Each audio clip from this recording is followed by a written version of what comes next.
안녕하세요. 오늘 뉴스레터의 주요 내용은 다음과 같습니다. 1. 영웅이 될 기회. 2. 한국이 조 1위를 차지했다. 3. 카타르의 이상한 행동. 이제 3일 앞으로 다가온 한국과 우루과이전. 그런데 우루과이 훈련장에서 포착된 기괴한 사진 한 장이 카타르 현지에서 큰 반향을 낳고 있습니다. 아시다시피 H조에는 포르투갈과 우루과이 두 전통의 강호가 있기 때문에 이 두 팀이 16강 진출 유력팀으로 확실시되고 있는데요. 때문에 양팀은 서로 비기거나 패배할 경우까지 계산을 끝마친 상태이며 대신 한국과 가나전은 반드시 이기겠다는 각오로 임할 가능성이 큽니다. 이는 우루과이 대표팀의 기행에서 그대로 나타났습니다. 우루과이는 본국에서 출국한 후 곧바로 카타르로 입성하지 않고 지금껏 UAE에서 훈련하다 21경 카타르에 입성한 것으로 알려졌습니다. 보안에 극도로 신경 써야 할 정도로 한국을 만만치 않은 팀으로 간주한다는 증거인데요. 그런데 한국전을 대비하는 우루과이의 훈련 모습이 어딘가 이상합니다. 골대 양쪽에 마치 한국 대표팀의 모습으로 보이는 에어백이 설치되어 있었던 것인데요.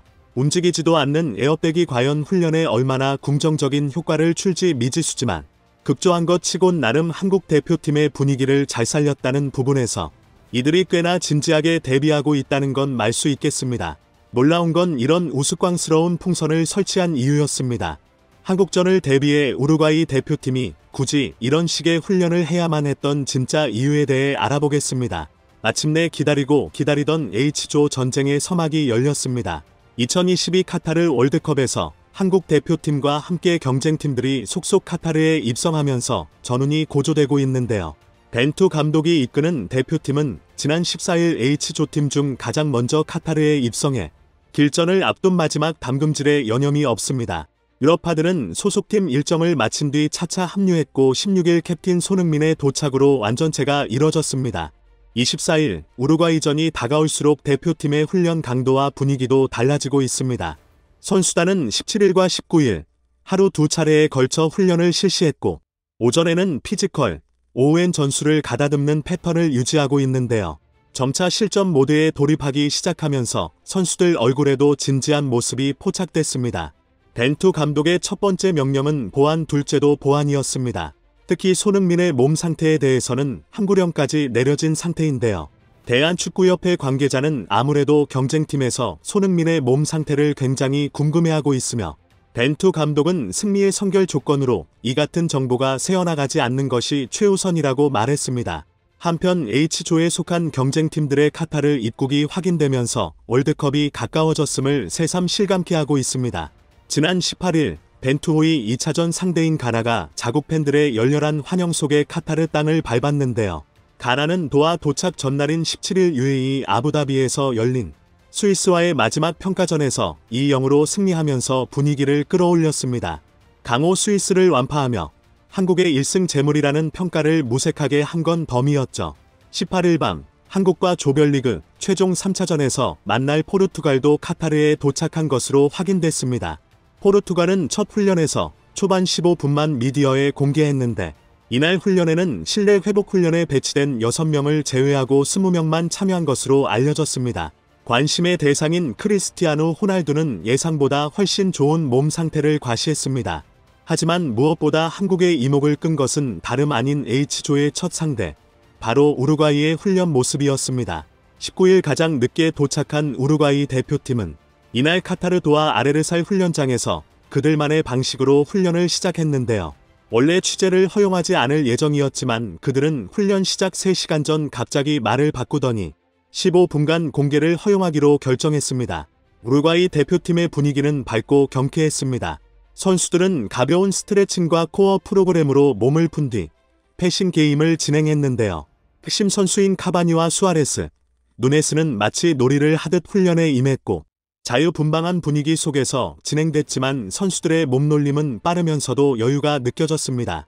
당연하겠지만 우승 후보인 만큼 이날 우루과이 대표팀 훈련장에는 전세계 언론과 국내 취재진들이 대거 몰려들어 한국전에 대한 관심을 증명했습니다. 우루과이 방송국 텔레도스 측은 누네스와 발베르데를 주목해야 한다면서 의외로 한국팀 선수 중에 황희찬을 주목해서 보고 있다고 말했습니다. 그러나 이는 페이크일 가능성이 높습니다. 이날 우루과이의 훈련장에는 무언가 낯선 도구가 배치되어 기자들의 시선을 끌었는데요. 우루과이 코칭 스태프는 공개 훈련을 약 1시간 30분 전부터 준비했다고 하는데 이때 골대 앞을 지키고 있는 이상한 형태의 에어백이 추가되어 의아함을 더했습니다. 두 개의 에어백에 그려진 그림은 축구 선수, 그 중에서도 빨강과 검정을 섞어 놓은 유니폼에서 한국 선수의 느낌을 물씬 풍겼습니다. 수비수 역할을 한 에어백답게 얼굴은 김민재와 비슷했지만 묘하게 포르투갈의 크리스티아누 호날두의 느낌도 살아있었는데요. 이 에어백은 공개 훈련 당시엔 존재하지 않았으나 타국 기자들이 철수한 후 한참이 지나서야 우루과이 현지 매체에 의해 노출된 것으로 확인됐습니다. 도대체 이 에어백이 뭐길래 이토록 철통 보안에 나선 걸까? 첫 경기의 중요성 때문에 우루과이가 한국전에 집중하고 있는 것으로 풀이됐지만 굳이 이렇게까지 에어백을 공수해와서 훈련을 했던 이유는 따로 있었습니다. 참고로 우루과이 대표팀엔 나폴리 소속 김민재의 동료인 마티아스 올리베라도 합류했습니다. 이탈리아 매체 일마티노에 따르면 올리베라는 한국 대표팀 선수 중에서 특히 김민재를 매우 조심해야 한다고 경고한 것으로 드러났습니다. 나폴리의 왼쪽 풀백 올리베라는 손흥민의 동료 호드리고 벤탄쿠르만큼 관심을 받지는 못하고 있으나 우루과이의 막강한 공격진 못지않게 요주의 인물인데요. 이번 시즌 김민재와 함께 나폴리로 이적한 올리베라는 이어 출신답게 정확한 크로스와 컵백 침투가 가능한 위협적인 선수입니다. 그는 매체와의 인터뷰에서 한국과의 개막전은 양측 모두에게 힘든 경기가 될 것이다. 세밀함의 차이가 승부를 가를 것이며 때문에 우루과이는 한국을 연구하는 것에 그치지 않을 것이라 말했습니다. 특히 신장이 190cm가 넘고 수비 조율과 공중볼 처리에도 능한 김민재를 직접 상대해보면 아무리 경험 많은 우루과이의 공격수들이라도 심리적으로 주눅들 수 있다며 그와 닮은 형태의 에어백을 설치했다고 밝혔습니다. 언론에 직접적으로 드러내진 않았으나 김민재의 존재가 상당한 변수로 작용하리라는 것을 우루과이도 내심 인정하고 있는 셈이었죠. 참고로 우루과이의 디에고 알론소 감독은 평소 4-4-2 포메이션을 즐겨 사용하며 약간의 변화를 주긴 하겠지만 한국전에서도 이 포메이션을 들고 나을 것이 거의 유력시되고 있습니다. 이는 우루과이가 언제든 골을 넣어줄 수 있는 강력한 공격진과 중원을 보유했기 때문입니다. 가장 클래식하고 안정적인 전술이 팀의 능력을 극대화시킬 수 있다는 자신감이었죠. 하지만 약점이 없을 법한 우루과이에도 한 가지 치명적인 허점은 있었습니다. 바로 상대적으로 발이 느린 수비 라인인데요. 호세 히메네스와 세바스티안 코아테스 디에고 고딘 등 센터백들은 리그 경기 중 발빠른 공격수들을 놓치는 장면을 자주 노출했고 특히 중앙 수비수 로날드 아라오는 9월 허벅지 수술 후 단 한 번도 경기에 나서지 못하고 있습니다. 그를 대신해 출전이 유력한 고딘마저 노쇠화와 무릎 부상 때문에 소속팀에서조차 자리를 잡지 못하고 있는 실정인데요. 상황이 이런데 알론소 감독은 수비 라인을 적극적으로 올려 볼을 탈취하는 식의 전술을 고집하고 있으니 좌우 측면이 자주 뚫리는 모습을 노출해왔습니다. 실제로 지난 9월 이란과의 평가전에서 측면에서 낮게 올라오는 크로스에 실점하며 패한 바 있었는데요.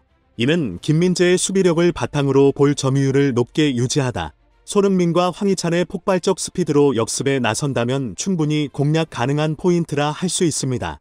무엇보다 한국 대표팀이 기회를 살리려면 패스의 키를 쥐고 있는 발베르데와의 중원 싸움에서 얼마나 버텨줄 수 있느냐가 관건인데요. 벤투 감독은 4-2-3-1-1 4-4-1-1 포메이션으로 우루과이를 상대할 가능성이 높은데 이 포메이션의 핵심은 후방에서 짧은 패스를 통한 빌드업으로 주도권을 잡아나가다 빠른 역습 전개를 하는 데 있습니다. 득점도 중요하지만 실점을 하지 않는 것이 무엇보다 중요한 상황. 우루과이 대표팀이 김민재와 닮은 에어백을 설치하면서까지 공격 훈련에 집중한 이유였죠.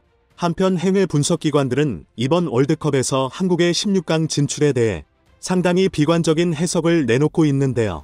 미국 신문 USA 투데이는 최근 축구 담당 기자 8명의 카타르 월드컵 조별 16강 진출국 예측 기사를 보도했는데 H조에서 한국이 16강에 나갈 것으로 예상한 사람은 단 2명에 불과했습니다.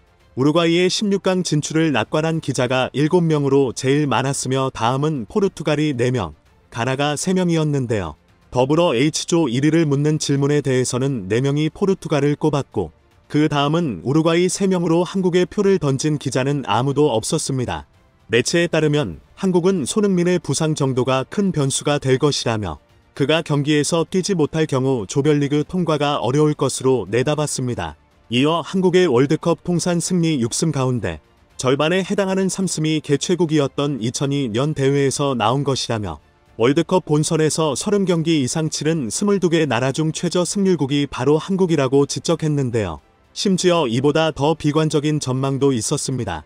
영국의 기업 전문 보험업체 로이드의 예측에 따르면 한국은 H조에서 최하위로 단락할 것이며 포르투갈과 우루과이가 1, 2위로 16강에 오른다는 것. 오로지 손흥민에만 집중할 뿐 김민재라는 변수를 전혀 고려하지 않는 결과였죠. 이로써 한국 대표팀에겐 새로운 미션이 생긴 듯 보입니다. 이변 아닌 이변으로 헛소리나 하는 해외 매체들의 코를 납작하게 만들어주는 것이 바로 그것이죠.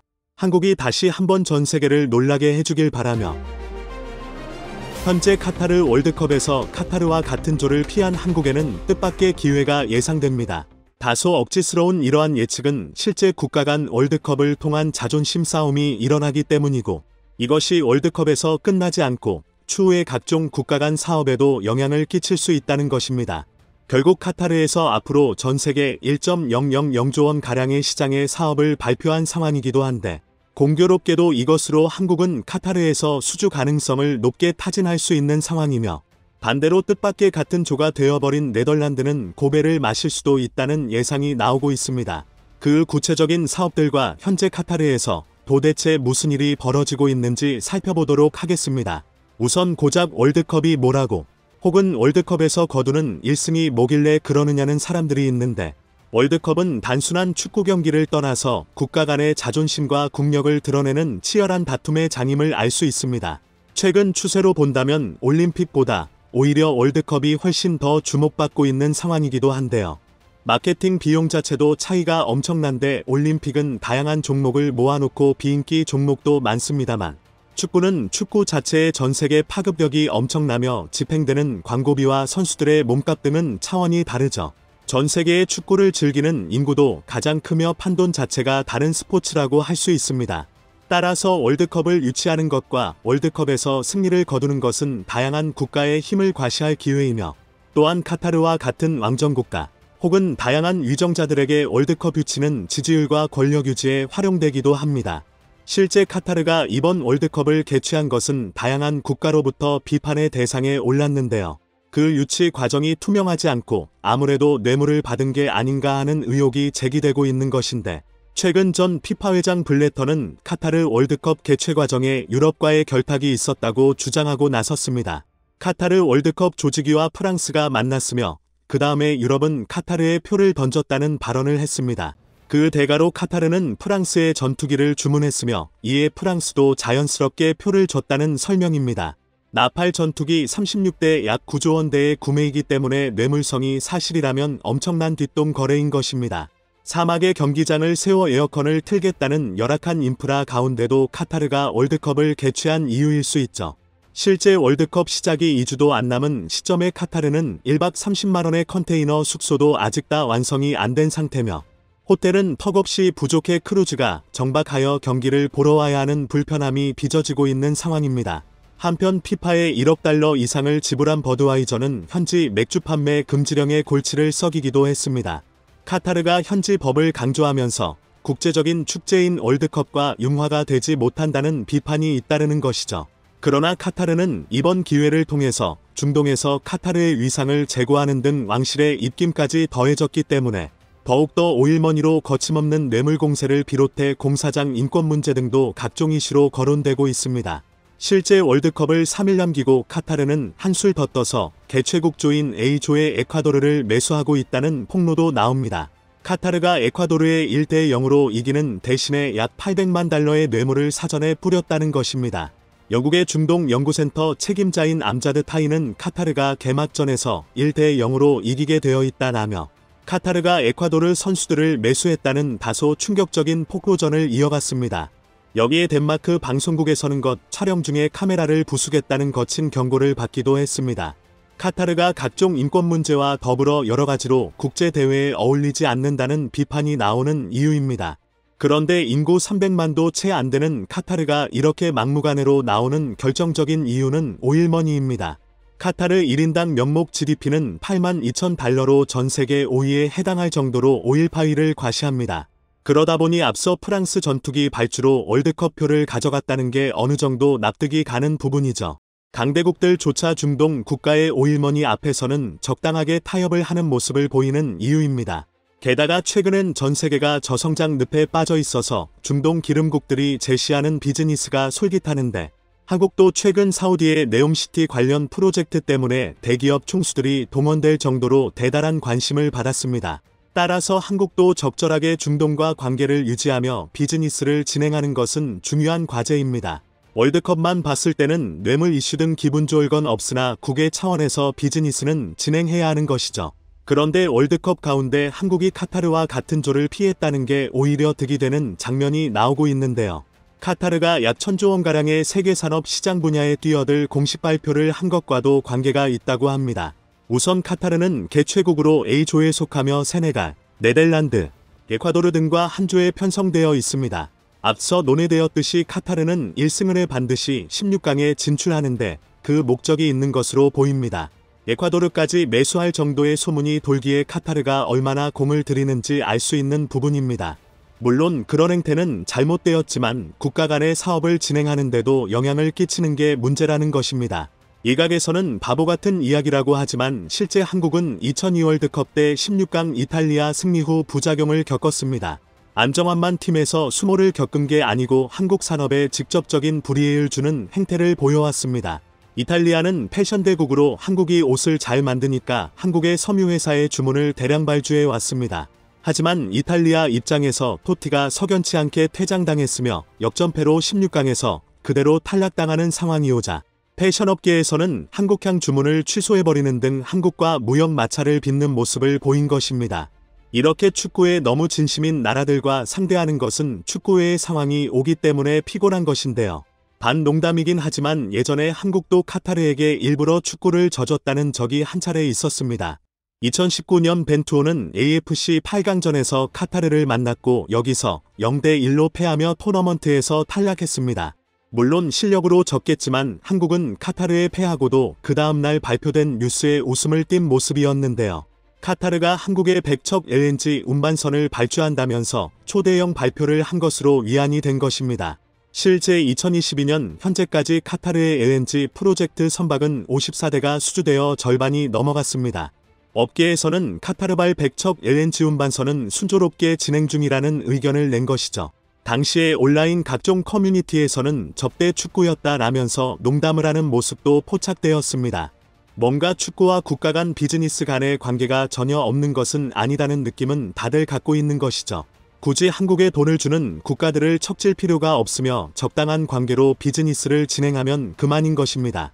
그런데 이번 월드컵 초반에 카타르는 수처리 시설 국가 기관을 설립하는 발표를 했습니다. 이 수처리 분야는 한국을 비롯해서 유럽 국가 등이 주요 기술을 보유하며 약 1000조 원 시장이 됩니다. 앞으로 친환경 산업이 대두되며 국가마다 수처리를 적절히 하는 것은 매우 중요한 과제이기도 합니다. 특히 중동은 물 부족 국가들이 대부분이기 때문에 수자원과 더불어 수처리가 매우 중요한 것입니다. 수처리는 각종 오염물질, 하수 등을 제대로 처리해 정화하는 시설 및 과정을 총칭하고 있는데요. 물 부족 국가들은 물을 버리는 게 너무 아깝기 때문에 최대한 정화해 각종 용수에 재활용하기도 하는 것이죠. 카타르는 월드컵 전 이러한 발표를 했으며 이것을 곧 미래의 산업 중 하나로 구상할 것을 밝힌 상황입니다. 코트라에 따르면 이는 한국의 다양한 수처리 기업과 연계되며 카타르에 입찰하게 될 예정으로 보입니다. 그런데 공교롭게도 한국은 유럽 등과 입찰 경쟁을 해야 하며 주요한 국가 중 하나는 바로 네덜란드입니다. 네덜란드는 해수면보다 지면이 낮은 땅이 많은 나라고 수처리가 매우 발달한 국가 중 하나로 알려졌습니다. 전 세계 수처리 박람회 개최는 물론이고 세계적인 기업 볼테아 등이 첨단 기술을 보유하고 있는 모습입니다. 따라서 수처리 분야에서 카타르 수처리 사업의 강력한 경쟁자 중 하나라고 할 수 있는 것이죠. 한국도 SK의 코플랜트를 비롯한 다양한 기업이 세계적인 수처리 기술로 각광을 받고 있으며 SK의 코플랜트는 MABR 기술 보유를 앞두고 있는데 이는 수에즈 등 전 세계 3곳만 가진 친환경 기술입니다. GS건설은 이미 중동의 오만 담수화 산업을 진행했고 브라질 초대형 수처리 시설을 입찰해 구하고 있습니다. 현대건설은 카타르로부터 2020년에 수처리 후 저장시설을 약 2,500억 원에 수주하기도 한 바 있으며 두산중공업은 2016년 삼성으로부터 카타르 수처리 시설을 계약하고 이미 관련 시설을 완공하기도 했습니다. 또한 한국은 수처리 분야뿐만 아니라 물공급 차원으로 두산중공업 등이 담수화 프로젝트를 계약했으며 삼성물산은 담수화 플랜트 확장 공사를 완료하는 등 카타르와 다양한 물 사업을 진행해 온 바 있습니다. 카타르는 계속해서 물 관련 사업을 한국에 맡긴 만큼 월드컵 이전에 국가기관을 발표한 수처리 분야에서도 한국은 선진국들과 경쟁을 하며 수주를 따낼 수 있는 강력한 기술과 배경을 보유했다고 할 수 있는데요. 그러다 보니 이번 월드컵에서도 굳이 카타르와 같은 조 안 된 게 다행이라는 의견도 업계에서 나오는 것이죠. 실제 같은 조인 수처리 강국 네덜란드가 카타르를 이기면 수처리 수주에서 불리한 점을 겪지 않겠냐고 전합니다. 카타르는 왕실의 입김이 절대적인데 아무래도 이러한 일련의 과정이 불리해 보인다는 의견입니다.